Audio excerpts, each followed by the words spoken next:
بسم اللہ الرحمن الرحیم۔ دوستوں میں ہوں مہران علی اور آپ دیکھ رہے ہو مہران ٹی وی۔ آج میں آپ کو 40 رولز آف لو جو کہ ایل ایف شفق نے لکھا ہے، اس ناول کے میں چیپٹر 1 کی سمری میں آج آپ کو بتاؤں گا۔ اور اصل میں اس کے چیپٹرز نہیں ہیں، میں نے اپنی آسانی کے لیے اور اس کو ڈیوائیڈ کرنے کے لیے اس کے میں نے ڈویژن کی ہے، اس کی ٹکڑے بنائے ہیں تاکہ میں آسانی سے اس کی سمریز جو ہیں وہ چند حصوں کی آپ تک پہنچاؤں اور آپ اس کو اچھے طریقے سے سمجھ سکو۔ تو چلیں آج پہلا چیپٹر سٹارٹ کرتے ہیں۔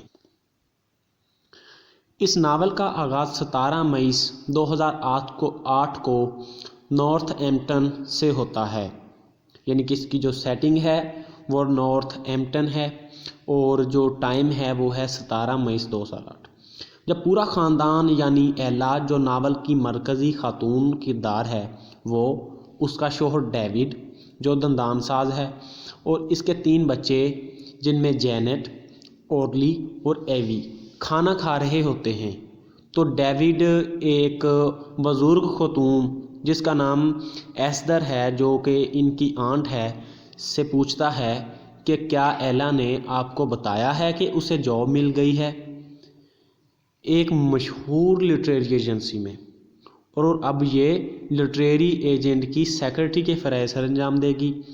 وہاں پر ملازمت ملنا بہت ہی مشکل ہوتا ہے، یہ اس کی بہت بڑی کامیابی ہے، لیکن اس امر پر ایلا سرد رد عمل کا اظہار کرتی ہے کیونکہ اسے پتہ ہے کہ وہ اپنے خاوند کی سفارش پر جاب حاصل کرنے میں کامیاب ہوئی، وگرنہ اس نے پہلے بھی کئی دفعہ کوشش کی لیکن ناکام رہی۔ ایلا نے اسمتھ کالج سے انگلش لٹریچر میں گریجویشن کی تھی، لیکن مناسب جاب جو ہے اسے نہیں ملی تھی، اور اس کے بعد چونکہ اس کی ڈیوڈ سے شادی ہو گئی اور شادی کے 20 سال تک جو ہے وہ ہاؤس وائف ہی رہی۔ اب چونکہ اس کی عمر 40 سال ہو گئی ہے اور اپنے خاوند کی سفارش پر کسی نہ کسی طریقے سے اسے یہ جاب جو ہے وہ ملی ہے۔ چونکہ ایلا کو یہ بات اچھی نہیں لگی اور وہ احساس کمتری کا شکار ہے اور اس کی زندگی میں پیار محبت کی بھی کمی ہے، تو وہ موضوع کو بدلنے کا کہتی ہے۔ موضوع کو بدلنے کے لیے ایلا کی جو سب سے بڑی بیٹی ہے جس کا نام ہے جینٹ، جو ماؤنٹ ہولیوک میں زیر تعلیم ہے، ایک اچھا کالج ہے، وہاں پر وہ پڑھتی ہے، وہ کہتی ہے کہ میرے پاس ایک جو ہے وہ خوشخبری ہے، اور وہ یہ کہ میرے کلاس فیلو جس کا نام اسکاٹ ہے اس نے مجھے پرپوز کیا ہے اور میں اس سے شادی کرنا چاہتی ہوں۔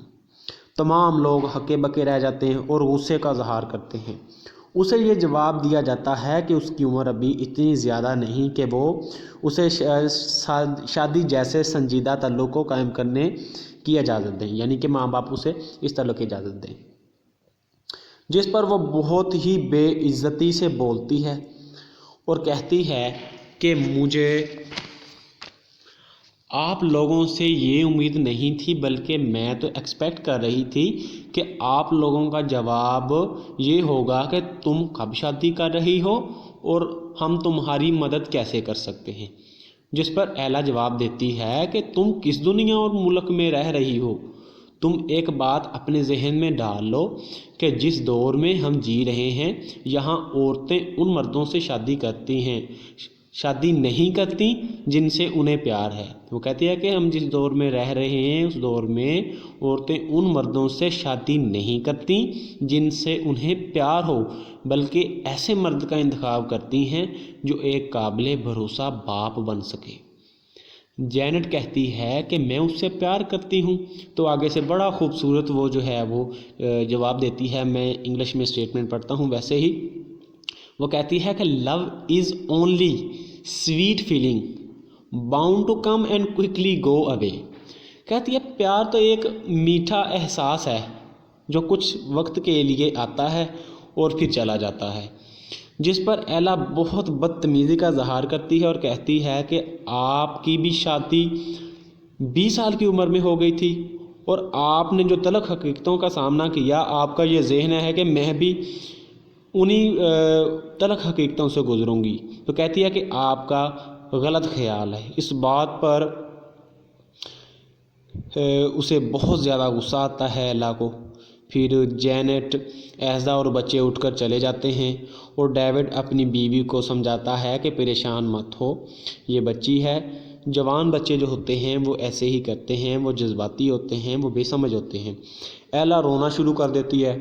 اچانک سے خوش قسمتی سے فون کی بیل جو ہے وہ بجنی شروع ہو جاتی ہے اور ڈیوڈ جا کر فون اٹھاتا ہے، جس پر اسے مطلع کیا جاتا ہے کہ میں مشیل ہوں اور یہ فون آپ کی بیوی ایلا کے لیے ہے، تاکہ انہیں یاد کروایا جائے کہ انہیں پہلی اسائنمنٹ کے طور پر ایک ناول پڑھنے کے لیے دیا گیا تھا اور اس نے اس پر ایک رپورٹ لکھنا تھی۔ یہ جو فون ہے یہ اس لٹریری ایجنسی سے آتا ہے۔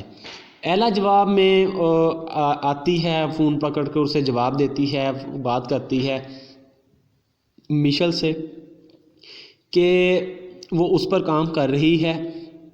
پھر مشیل اسے پوچھتی ہے کہ آپ کو ناول کیسا لگا، تو یہ کہتی ہے کہ یہ جو ناول ہے یہ مسٹیکل ہے، کیونکہ یہ مولانا روم کے بارے میں ہے جو اسلامی تاریخ کے شیکسپیئر سمجھے جاتے ہیں۔ وہ کہتی ہے کہ تمہارے پاس صرف 3 ہفتے ہیں، تم نے ان 3 ہفتوں میں اس پر رپورٹ دینی ہے، اور اگر تم نے رپورٹ نہ دی تو وہ کہتی ہے کہ بہت سارے لوگ جو ہیں وہ تمہارے سے زیادہ قابلیت والے ہیں اور تم سے ینگ ہیں، جو کہ ملازمت کے پیچھے بھاگ رہے ہیں، ملازمت یہ چاہتے ہیں اس طرح کی ملازمت، تو تم یہ کام کرو۔ کیونکہ یہ چاہتی تھی کوئی اور طرح کا ناول ہو، کوئی اور سیٹنگ کا۔ یہ پرانے دور کا ناول ہے، تاریخی ناول ہے، ہسٹوریکل ناول ہے، اور یہ اسپریچول کائنڈ کا ہے تو کوئی اور ناول ہوتا۔ لیکن وہ کہتی ہے کہ جو جاب ہوتی ہے اس میں آپ کام اپنی مرضی سے نہیں کرتے، بلکہ اسے اپنی ذمہ داری سمجھ کر، ملازمت سمجھ کے کرتے ہیں۔ تو پھر یہ کام جو ہے وہ ناول شروع کرتی ہے۔ پھر ایلا وہ ناول کھولتی ہے جو اسے اسائنمنٹ کے طور پر ملا۔ فون سننے کے بعد تھوڑا سا یہ آرام کرتی ہے اور آرام کرسی پر بیٹھتی ہے، اور اس کی زندگی کی جو محرومیاں ہیں، پریشانیاں ہیں، وہ اس کے ذہن پر حاوی ہو جاتی ہیں۔ اس کے بعد وہ ناول کو کھولتی ہے، وہ ناول جو ایک پوسٹ باکس میں جو ہے وہ اسی ناول جس فارم میں ملا تھا، تو وہ اس پیکٹ سے یہ نکالتی ہے۔ اس کے اوپر لکھا ہے سویٹ بلاسفیمی، جو کہ ناول کا نام ہے۔ یہ ناول جو ہے وہ مولانا روم، جو اسلامی تاریخ کے عظیم روحانی رہنما اور شاعر تھے، کے بارے میں ہے، اور شمس تبریز جو کہ ایک درویش انسان تھے، ان کے بارے میں ہے۔ اس کا جو مصنف ہے وہ AZ زہرا ہے، جو کہ ہالینڈ کا رہنے والا ہے۔ یہی وہ ناول ہے جس نے ایلا کی جو زندگی ہے اسے مکمل طور پر بدل دیا۔ یہ کہیں کہ جیسے جیسے وہ ناول پڑھ رہی تھی تو اس کی زندگی ایک نئے طریقے سے دوبارہ جو ہے وہ لکھی جا رہی تھی۔ اس پر مولانا روم کا ایک قول وہ پڑھتی ہے جب، یعنی کہ اب وہ جو ناول اس کے پاس پڑھا ہے، اس نے کھولا ہے، اس کا وہ اوور ویو کر رہی ہے، جائزہ لے رہی ہے، برڈ ویو کہتے ہیں نا، برڈ آئی ویو، یعنی کہ سرسری طور پر اسے دیکھ رہی ہے کہ یہ کیا چیزیں۔ تو اسے ایک لائن نظر آتی ہے جس میں لکھا ہے کہ love is the very essence and purpose of life, کہ جو زندگی کی جو روح ہے، زندگی کا جو مین مقصد ہے وہ پیار ہے۔ It hits every body including those who شن اٹ، اور یہ ان کو بھی متاثر کرتا ہے، محبت ان کو بھی متاثر کرتی ہے جنہوں نے محبت کے دروازے جو ہیں وہ بند کیے ہوتے ہیں اور اپنے دیواریں کھڑی کی ہوتی ہیں کہ وہ کسی سے محبت نہیں کریں گے، یہ ان پر بھی اثر کرتی ہے۔ اور یہ مولانا روم کا یہ قول ہے جو اس میں لکھا ہوا یہ پڑھتی ہے۔ پہلے سوچتی ہے کہ وہ مشیل، جو کہ جس نے اسے فون کیا تھا لٹریری ایجنٹ کی لٹریری ایجنسی سے، کہ وہ اسے فون کر کے کہے کہ بھئی مجھے کوئی اور ناول دے دے، میں اس ناول پر نہیں جو ہے وہ کام کر سکتی۔ لیکن بعد میں جو ہے وہ اس ناول کو پڑھنا شروع کر دیتی ہے۔ اب ناول میں وہ کیا پڑھے گی، کیا کچھ ہوگا، یہ اگلے چیپٹر میں آپ کو بتاؤں گا۔ آپ کو یہ سمری کیسی لگی، اپنی جو ہے وہ رائے کا اظہار ضرور کیجیے، اور اس ویڈیو کو لائک ضرور کیجیے۔ اپنا بہت سارا خیال رکھیے گا۔ السلام علیکم۔